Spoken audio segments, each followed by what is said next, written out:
Allez, une petite vidéo pour te montrer un petit peu ce que je suis en train de faire là sur la création d'une offre. Alors, on va d'abord expliquer un petit peu ce que c'est qu'une offre. Une offre, c'est le fait d'amener une personne, donc ton avatar, d'un point A à un point B. Donc ici, on a fait le point A. Donc j'ai fait le point A ici, là. Tu vois, là, c'est ton avatar. Il est sympa, il est beau. Le point A, c'est là où il a de la douleur. C'est là où il est actuellement, c'est le problème qu'il rencontre actuellement dans sa vie. Donc, c'est un problème qui est, euh, c'est douloureux, c'est urgent, et il recherche une solution pour résoudre ce problème-là. D'accord? Donc, on a ton avatar au point A et on veut l'amener au point B. Le point B, c'est le point. Je vais le mettre ici. Tu vois, je le fais en même temps, comme ça tu vois comment je fais. Le point B, c'est le résultat. B, c'est le résultat. C'est là où il veut aller. C'est son rêve, c'est son envie, ses aspirations. C'est là où toi, tu dois l'amener. Ton offre, elle doit faire le pont entre le point A et le point B. Mais, entre-temps, il va y avoir une multitude d'obstacles, de difficultés, ici, là.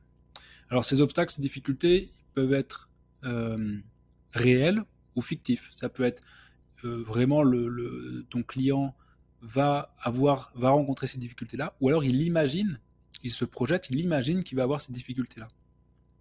Et ton boulot, pour créer une offre qui va être vraiment intéressante pour lui, qui pourra pas renier, ça va être justement de lui apporter une solution à tous les problèmes qu'il va pouvoir rencontrer. C'est-à-dire qu'il va falloir réfléchir à où est-ce qu'il se trouve ton client, ton avatar, où est-ce qu'il veut aller.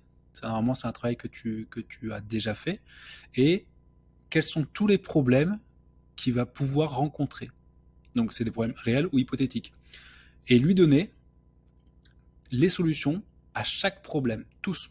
Tous. Parce que si tu fais pas ça, le problème que tu auras écarté, que tu auras dit oui, mais c'est bon, pas besoin de faire une solution, bah, le problème que tu auras écarté, ça va être une des raisons, une des objections pour lesquelles il va pas forcément acheter ton offre. En disant, bah oui, mais regarde, moi je vais avoir ce problème-là, et t'as pas de solution à ce problème-là. Les objections, c'est ça aussi, quoi. Donc, il faut réfléchir à comment est-ce que tu résous tous ces problèmes-là en avance. Comme ça, le mec, il dit oui, mais je sais pas. C'est comme si tu achetais une voiture et tu veux acheter une voiture et tu te dis oui, mais dans un an, il faudra faire l'entretien, je sais pas dans quel garage aller, j'habite pas dans le coin et tout.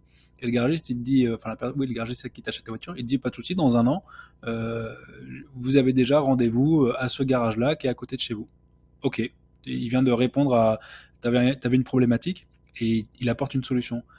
Oui, mais je sais pas. Oui, mais l'entretien c'est bien beau, mais il faut quand même nettoyer la voiture. Et ben, avec l'achat de la voiture, vous avez un forfait de tarif préférentiel aux stations de lavage qui est juste à côté de chez vous.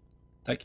Et en fait, à chaque fois comme ça, tu réponds aux objections, aux possibles objections de ton avatar, et tu construis ton offre. Et en fait, une offre, c'est ça qui la rend unique par rapport aux autres acteurs du marché, c'est que ton offre t'apporte une solution à tous les problèmes. Et en fait, tu compiles une multitude de services, une multitude d'éléments qui vont faire gonfler ta valeur. Et du coup, plus la valeur perçue de ton offre elle est importante, plus ton client il va vouloir acheter, parce qu'il aura justement ce côté de je vais avoir tellement de valeur pour si peu d'argent. En fait, c'est une bonne affaire. Donc voilà un petit schéma là que je t'ai fait, que je te mettrai dans le document, en espérant que ça t'aide un petit peu. Allez, à toutes, ciao.